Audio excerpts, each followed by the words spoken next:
Our first verse for the month of Ramadan is going to be looking at Surah An-Nisa, verse 104, a very profound verse in which Allah subhanahu wa ta'ala says that إن تكونوا تألمون فإنهم يألمون كما تألمون وترجون من الله ما لا يرجون وكان الله عليما حكيما. The verse came down after the battle of Uhud. And in the battle of Uhud, our Prophet ﷺ was wounded. His face was bleeding from 3 different places. 70 of the Sahaba had been killed. The uncle of the Prophet ﷺ had been martyred. The Muslims really felt demoralized. It is factual to point out in the entirety of the seerah, no incident made them feel more demoralized than what happened at Uhud. And Allah revealed after that battle, إِن تَكُونُوا تَأْلَمُونَ, if you are in pain, then know that they too are in pain like you are in pain. But there is a difference between the two pains. The two are not the same. If you are in pain, they are in pain. If you are bleeding, they are bleeding. If you have lost some people, they have lost some people. But the two are not the same. Why are they not the same? وَتَرْجُونَ مِنَ اللَّهِ مَا لَا يَرْجُونَ. You have an optimistic hope in Allah. You are expecting something from Allah that they have no expectations for. And indeed, Allah is Alim and Allah is Hakim. Allah is all wise and Allah Azza wa Jal is all knowledgeable. Now, from this verse, let us derive 5 wisdoms. Wisdom number 1, pain, suffering, tragedy, grief comes to Muslims.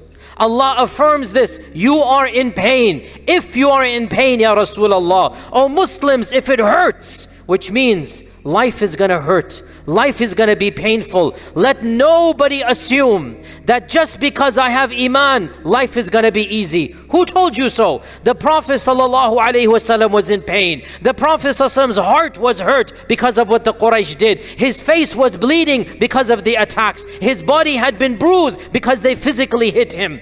Iman is not going to stop you from the tragedies of life. Your faith in Allah doesn't mean this dunya is going to be a bed of roses. Who said that? إِن تَكُونُوا تَأْلَمُونَ. If you are in pain, Allah affirms the Prophet ﷺ was in pain. If he was in pain, do you think me and you are not going to be in pain? If he bled, do you think me and you are not going to bleed? If the Muslims suffered defeat, do you not think later Muslims are going to suffer their own defeats as well? And so, wisdom number 1, pain and suffering, tragedy and grief are a part and parcel of this life. And the mu'min will also face that pain and tragedy. Point number 2, فَإِنَّهُمْ يَأْلَمُونَ. Pain and tragedy is equally given, Muslim and Kafir. And this leads us to our second wisdom. This world is not the abode of demonstrating Allah's pleasure with you. Allah says in the Quran, كُلًّا نُمِدُّ هَؤُلَاءِ وَهَؤُلَاءِ مِنْ عَطَاءِ رَبِّكَ. Both groups, the righteous and the wicked, the Muslim and the Kafir, both of them, we are going to give them from this dunya. Our Prophet ﷺ said, hadith in the Musnad Imam Ahmad, our Prophet ﷺ said, Allah gives this world to the one whom He loves, and He gives it to the one whom He hates. This is a hadith. Allah gives this dunya to both people. Allah Azza wa Jal gives this dunya to people. In other words, this dunya is not the ultimate test of our status in the eyes of Allah. The Muslim is a billionaire and the Kafir is a billionaire. The Muslim is suffering tragedy and the Kafir is suffering tragedy. This world is not the abode of demonstrating Allah's final and ultimate status that you have in His eyes. So, فَإِنَّهُمْ يَأْلَمُونَ كَمَا تَأْلَمُونَ. They too are in pain as you are in pain. Allah, the Prophet ﷺ said, Allah gives this dunya to the one whom He loves and the one whom He despises. But He only gives the religion to the one whom He loves. That's what the hadith finishes at. He only gives the deen to the one whom He loves. So Allah consoles the Muslims. Your tragedies and their tragedies are going to happen. إِن تَكُونُوا تَأْلَمُونَ فَإِنَّهُمْ يَأْلَمُونَ. What is the difference? Wisdom number 3. وَتَرْجُونَ مِنَ اللَّهِ مَا لَا يَرْجُونَ. Our iman, our yaqeen, our tawakkul, our ikhlas, our raja, our hope in Allah, that is the difference. The true tragedies are not the same. The two sufferings are not equal. The two pains are never going to be equivalent. The pain of the Muslim, the pain of the mu'min, the pain of the one who has iman in Allah is not the same as the pain of one who doesn't believe in a God. The martyrdom, the tragedies, the suffering of believers is never going to be the same as the suffering of those who don't believe in Allah subhanahu wa ta'ala. So Allah gives us consolation. Allah gives us optimism. Allah gives us a window of hope. Oh Muslims, the two tragedies are not the same. Why? Because you have Iman. And with Iman, you will have optimism. You will have a hope in Allah. What is that hope? Two types of hope. There's a worldly hope and there's a religious ukhrawi hope. The worldly hope, you hope for Allah's aid. You hope for Allah's nasr. You hope for Allah's victory. You hope for Allah's miracles. Because when Allah decides to do something, the small army will defeat the large army. The single person will defeat the crowd. So you hope in Allah subhanahu wa ta'ala in this dunya. As Allah says in the Quran, if you put your trust in Allah, Allah will provide from a means you never expected. And whoever puts his trust in Allah is sufficient that Allah will take care of him. So you hope in a miracle. You hope in Allah's help. You hope in Allah's aid. And number two, even if that help doesn't come, even if a miracle does not come down, even if you die in pain and grief and tragedy, you have a hope that the kafir will never have. And that is the hope of Allah's reward, the hope of Allah's Jannah, the hope of pleasing Allah subhanahu wa ta'ala. Your rewards in the akhirah can never ever be compared to the nothingness of the one who doesn't believe in the akhirah. So the two are never the same. The believer is always a winner. The believer is always a victor, regardless of what happens in this dunya. Why? Because you have hope in Allah that the other person can never have. You aspire to a dream, a vision. You aspire to Allah's pleasure. And the one who doesn't believe in Allah can never aspire to that pleasure. So point number three, wisdom number three. Iman gives us optimism. Iman gives us courage. Iman pushes us forward. Iman allows us to look at something in the future. Even if this dunya is dark and bleak, even if this dunya appears to have turned its back on you, Iman will give you a forward optimism and push you to do what you would not have done otherwise. So this is point number three. Point number four, wisdom number four from this series of verses.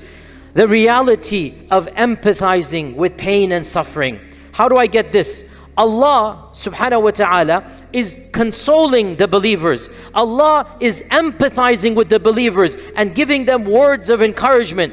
Oh believers, if you're in pain, don't worry, it's not the same. There's good news for you. What is this? This is empathy. This is words of encouragement. This is consolation. And this we learned from the Quran and the Sunnah. Our Prophet ﷺ, when he saw somebody in pain, when he saw somebody in tragedy, he would give words of comfort. He would say, may Allah make this difficult time easy for you. He would say, may Allah give you sabr. He would say, may Allah increase your reward. So it is the Quranic Sunnah and the prophetic Sunnah that when we see people in pain, we give words of comfort, words of encouragement.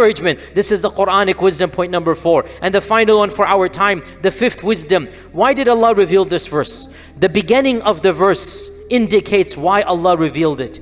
وَلَا تَهِنُوا فِي ابْتِغَاءِ الْقَوْمِ. Don't become weak and lazy in pursuing the enemy. After the battle of Uhud, some of the Muslims felt demoralized. What's the point? They won. What's the point? I'm not going to do anything. And Allah says, do not become lazy. Do not give up. All of this talk of looking forward to Allah's ajr, all of this talk of accepting tragedy and calamity has nothing to do with defeatism. The Muslim is not a defeatist. The Muslim doesn't just give up. The Muslim doesn't just throw in the towel. Wallahi, we believe in qadar, but qadar means we will be motivated to do the best.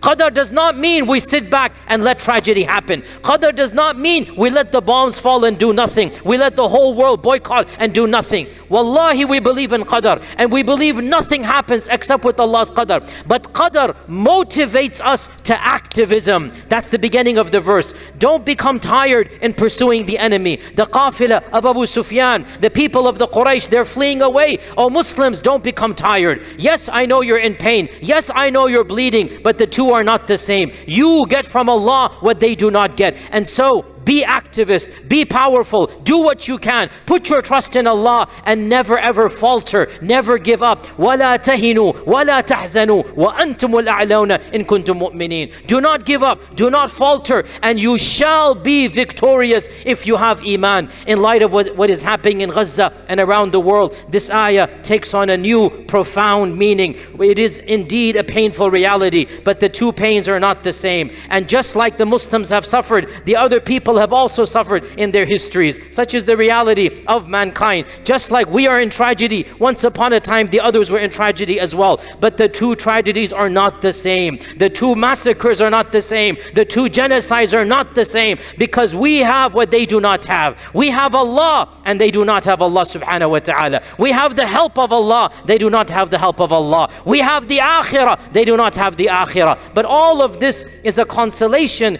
that doesn't mean we just give up and accept. No, with this Iman we get courage, we get fortified, and then we try our best to change the situation. May Allah subhanahu wa ta'ala allow us to benefit from this Quranic wisdom, and we'll continue tomorrow. Wassalamu alaikum wa rahmatullahi wa barakatuh.